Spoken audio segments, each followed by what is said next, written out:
12 years. That is how long Alter Heimovitz, a man who had survived the selections at Auschwitz, the starvation, the forced labor, the death marches, waited inside a camp in Germany before he was finally allowed to leave. Not a Nazi camp. An Allied camp. The same buildings, the same country, the same barbed wire, different guards. On February 28, 1957, Heimovitz, his wife, and their 2 children walked out of a place called Buchenwald in Bavaria and moved to an apartment 20 miles away in Munich. He was the last Jewish displaced person to leave the last displaced persons camp in Europe. The war had ended in May 1945, 12 years earlier. And the most devastating part of this story is not that it happened. It is that it was documented in excruciating detail by the very governments that allowed it to continue. To understand how 250,000 Holocaust survivors ended up trapped in camps run by their own liberators, you have to start with what liberation actually looked like. Because the word itself, liberation, suggests a moment. A gate swinging open, a soldier offering a hand, freedom. But for the Jews who survived the concentration camps, liberation was not a moment. It was the beginning of a new catastrophe. When Allied forces entered the camps in the spring of 1945, the Soviets reaching Majdanek in July 1944 and Auschwitz in January 1945, the Americans and British reaching Dachau, Buchenwald and Bergen-Belsen by April, they found tens of thousands of people who were technically alive but barely human in any physical sense. Emaciated, diseased, delirious. In Bergen-Belsen alone, 13,000 people died in the weeks immediately following liberation. 90% of them were Jewish.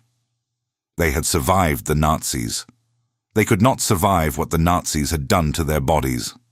Those who did survive faced a question that no one had prepared an answer for. Where do you go when your home no longer exists? When your family has been gassed, your house has been taken by your neighbors, your village has been erased, when the country you were born in does not want you back, and in some cases will kill you if you return. The Allies had not planned for this. The military apparatus that had coordinated the largest amphibious invasion in history, that had bombed Dresden and firebombed Tokyo, that had built the atomic bomb in secret. This apparatus had made almost no provisions for what to do with the survivors of the genocide. It had just stopped. The initial plan was simple: repatriate everyone, send the displaced persons home. And for most of the estimated 8 million DPs found in Central Europe at war's end, this worked. By July 1945, 2 million had been sent back. By September, 6 million. Poles went to Poland, French went to France, Belgians went to Belgium. But Jews could not go home, because home for most of them was Eastern Europe. And Eastern Europe in the summer of 1945 was not merely unwelcoming. It was lethal. In Poland, where over 3 million Jews had lived before the war, returning survivors found their homes occupied by neighbors who had no intention of giving them back. They found communities that did not want to be reminded of what had happened, or of their own complicity in it. They found violence.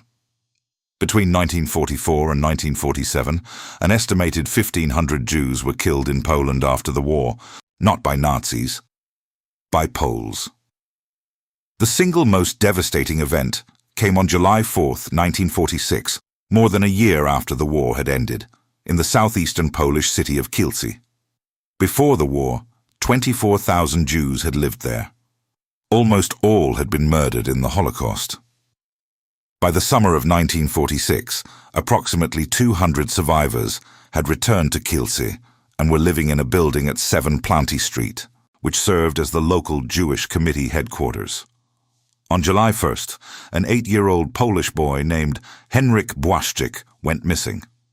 He had gone to visit relatives in the countryside.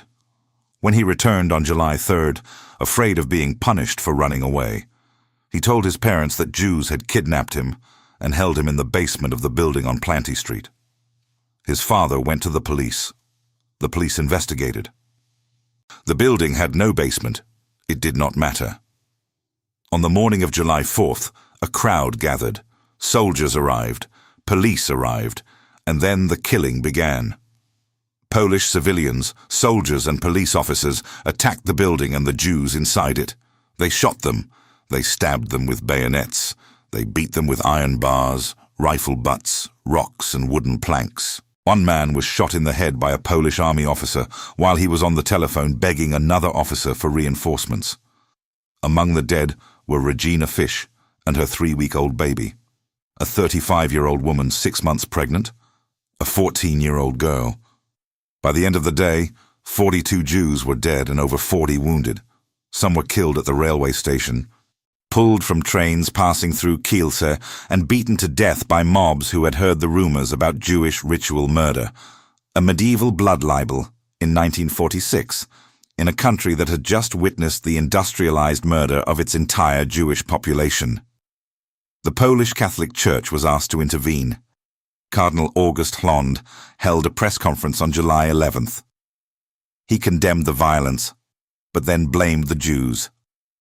He attributed the deterioration of Polish-Jewish relations to Jews occupying leading positions in the communist government.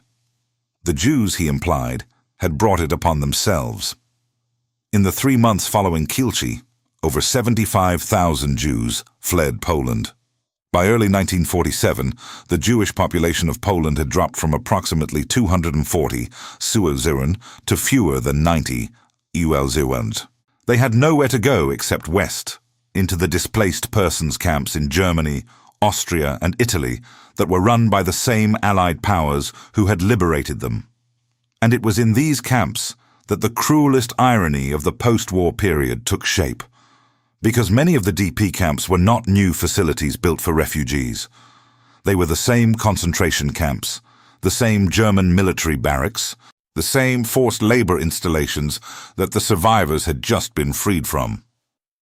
Bergen-Belsen, the concentration camp where Anne Frank had died, was converted into a displaced persons camp. The structures at Buchenwald had been built by I.G. Farben in 1939, the same chemical conglomerate that manufactured Zyklon B, originally to house its employees and later used to hold slave laborers during the war. After the war, those same buildings held Jewish survivors. Different name on the paperwork, same walls. In the earliest months, the conditions were not merely inadequate, they were obscene. Jewish survivors were housed alongside non-Jewish DPs, including Poles, Lithuanians, Latvians, and Balts, some of whom had served as concentration camp guards or had actively collaborated with the Nazis in the murder of Jews. Armed American military guards patrolled the perimeters. Barbed wire surrounded the compounds. Survivors were not permitted to leave without passes. Food was insufficient. Medicine was scarce. Clothing was whatever could be scavenged. In one particularly grotesque incident in Stuttgart in 1946, 200 German police officers, accompanied by dogs, raided a Jewish assembly center searching for black market goods. They killed one Jewish displaced person during the operation. German police, with dogs, raiding a camp full of Holocaust survivors in 1946. And presiding over the worst of these camps was one of America's most celebrated military heroes. General George S. Patton commanded the Third Army, which controlled the American occupation zone in Bavaria, the zone with the largest concentration of Jewish DPs. Patton's diary and private letters, preserved in the National Archives and published in the Patton Papers, reveal not indifference, but something far worse: contempt. On September 15, 1945, Patton wrote in his diary about the Harrison Report, the document that would eventually expose the treatment of Jewish DPs to the world. His response was not concern, it was rage. He wrote that Harrison, and those like him, believed the displaced person was a human being, which, in Patton's words, he was not, and this applied particularly to the Jews, who were, Patton wrote, lower than animals. This was not a private thought jotted in frustration. It was a pattern. Patton described Jewish survivors as locusts, as a subhuman species without any of the cultural or social refinements of our times. When a United Nations aid worker tried to explain that the survivors were traumatized, Patton wrote that he personally doubted it and that he had never looked at a group of people who seemed more lacking in intelligence and spirit. He wrote to a friend that the displaced persons in the camps were blooming like green trees while his beloved Third Army decayed. He used former SS men as guards in the camps. He refused to allow Jewish chaplains at his headquarters. When Eisenhower visited Patton's zone on September 17, 1945, a visit prompted by President Truman, who had been alarmed by reports filtering back to Washington, he was horrified. He found that some of the guards overseeing Jewish survivors were former SS soldiers. During their tour of the camps, Patton told Eisenhower that the camps had been clean and decent before the Jewish DPs arrived and that they were, in Patton's words, defecating all over the place. Eisenhower told him to stop talking. Patton did not stop. He told Eisenhower he planned to convert a nearby German village into a concentration camp for, as he put it, some of these Jews. Eisenhower ordered him to stop coddling Nazis. Patton blamed Jews and communists for his problems. On October 4, 1945, 3 days before Eisenhower finally relieved him of command, Patton wrote to his former aide, Lieutenant Colonel Charles Codman. The letter, which surfaced decades later and was offered for sale at $64,000, contained this sentence about the Jewish displaced persons. They did not want to be placed in comfortable buildings, and they were the same subhuman types he had seen in the internment camps. The man who had helped defeat Hitler was using the same language about Jews that Hitler had used. But the document that changed everything, or should have changed everything, had already been written 2 months earlier. In June 1945, President Truman had sent Earl G. Harrison, Dean of the University of Pennsylvania Law School and a former Commissioner of Immigration, to inspect the DP camps. Accompanied by Dr. Joseph Schwartz of the American Jewish Joint Distribution Committee. Harrison visited 30 camps in Germany and Austria over 3 weeks. What Harrison found made him write a report that remains one of the most damning indictments of Allied policy ever produced. Jewish survivors were living under armed guard, behind barbed wire, in crowded and unsanitary conditions that contrasted sharply with the comparative comfort of the German civilian population living nearby. They had no information about their relatives.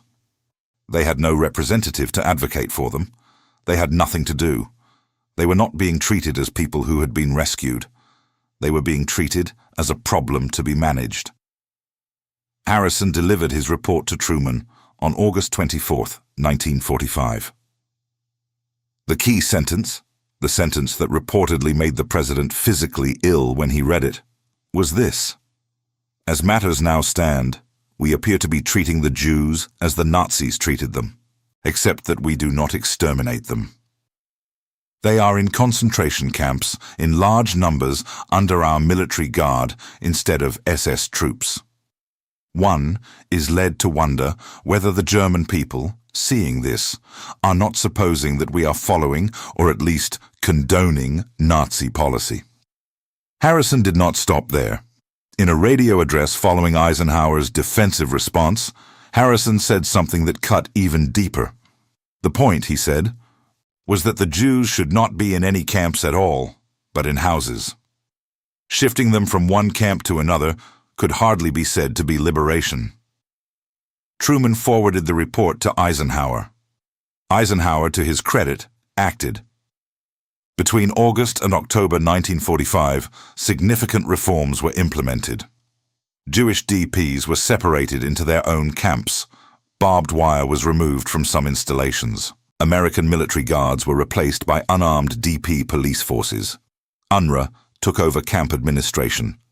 Food rations were increased. The American Jewish Joint Distribution Committee was authorized to operate inside the camps. But reforms to camp conditions did not solve the fundamental problem. The survivors had nowhere to go. The British controlled Palestine and severely restricted Jewish immigration, a policy that would produce one of the most infamous episodes of the post-war period.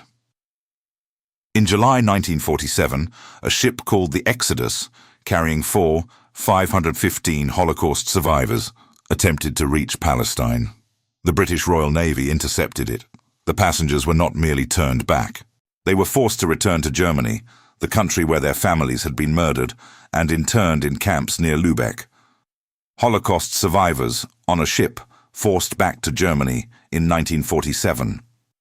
The symbolism was not lost on anyone except, apparently, the British Foreign Office. Meanwhile, in the United States, immigration quotas that had been set in the 1920s remained largely intact.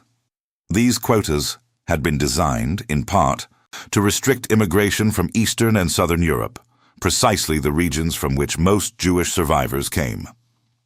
Some Washington policymakers, as historian Eric Lichtblau has documented, were actively opposed to admitting Holocaust survivors because of what he diplomatically described as lingering anti-Semitism. The Displaced Persons Act was not passed until June 1948, more than 3 years after liberation, and even then, it contained no special provisions for Jewish refugees. Between 1945 and 1952, approximately 80 EU Jewish survivors eventually reached the United States under the Act's terms. But for years before that, the door was effectively closed. The creation of the State of Israel in May 1948 finally opened the most significant path out of the camps. By 1951, approximately 177,000 Jews had emigrated from Europe to Israel. The camps began to empty. Camp after camp closed. But not all survivors could leave. The old, the sick, those with tuberculosis, those with no family, no skills, no country willing to accept them. These were consolidated into fewer and fewer camps as the others shut down. By 1952, only one Jewish DP camp remained open, Buchenwald. The camp had been built by I.G. Farben in 1939. During the war, it held slave laborers. After the war, it held Holocaust survivors. It was supposed to close at the end of 1949. It did not close because there were still people inside who had nowhere on earth to go. The German government took over its administration in December 1951. The American Jewish Joint Distribution Committee maintained a presence until 1954.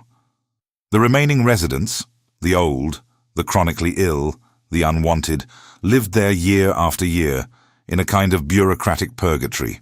The camp's internal newspaper was called Bamidbar, in the desert. On February 28, 1957, the last Jewish displaced person left Buchenwald. The site was handed over to a Catholic housing institution. It was renamed Waldram. German families from Eastern Europe moved in. The barracks that had held I.G. Farben employees, then slave laborers, then Holocaust survivors, became ordinary German apartments. A museum was not opened in the building of the former mikvah until 2018, 73 years after the war ended. Today, Waldram is a quiet residential neighborhood in the Bavarian city of Wolfratshausen.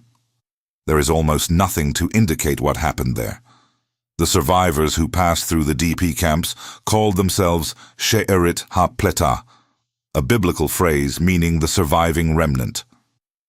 They organized their own committees within weeks of liberation. They elected representatives. They published newspapers in Yiddish, over 70 newspapers across the camps. They established schools, theaters, synagogues, yeshivas. They trained for trades through ORT vocational programs. They prepared for emigration to Palestine through kibbutz agricultural training. They held trials of their own experience, recording testimonies that would become some of the earliest documentation of the Holocaust. They did all of this behind barbed wire, on German soil, under Allied guard, while the world debated whether to let them in. At the first meeting of survivor representatives held on May 27, 1945, at the St. Ottilian camp, a former SS sanatorium, they formed an organization to speak on their behalf with Allied authorities. They did not wait to be rescued twice. They had already learned what waiting for rescue cost. What makes the story of the DP camps so difficult is not the brutality. The survivors had already endured the worst brutality in human history. What makes it difficult is the banality, the bureaucratic indifference, the immigration forms that went unfiled, the quotas that were not raised, the ships that were turned back, the reports that were written and read and filed and forgotten. The years, not weeks, not months, but years, during which democratic governments with full knowledge of what these people had survived chose, through inaction, to keep them in camps. Earl Harrison saw it clearly in 1945. He told the world exactly what was happening. He told the President of the United States that the liberators were treating the Jews the way the Nazis had treated them. And the world heard him, and reforms were made, and conditions improved. And then the survivors waited, for 3 years, for 5 years, for 7 years, for 12 years, waiting in camps on German soil, for someone to decide that they were human enough to be allowed to live somewhere else. The Harrison Report was made public on September 29, 1945. It was front-page news. It shocked the American public. It embarrassed the military. It changed policy. But it did not open the doors. The doors opened slowly, reluctantly, one by one, over the course of a decade. And for the families in Buchenwald, for the Heimovitz family from Watch, who had survived Auschwitz, only to spend 6 years in a camp built by the company that made the gas, the doors did not open until February 1957. They were freed from camps, and then they were locked in the same camps for years. Not because anyone intended to be cruel, but because cruelty does not require intention. It only requires indifference.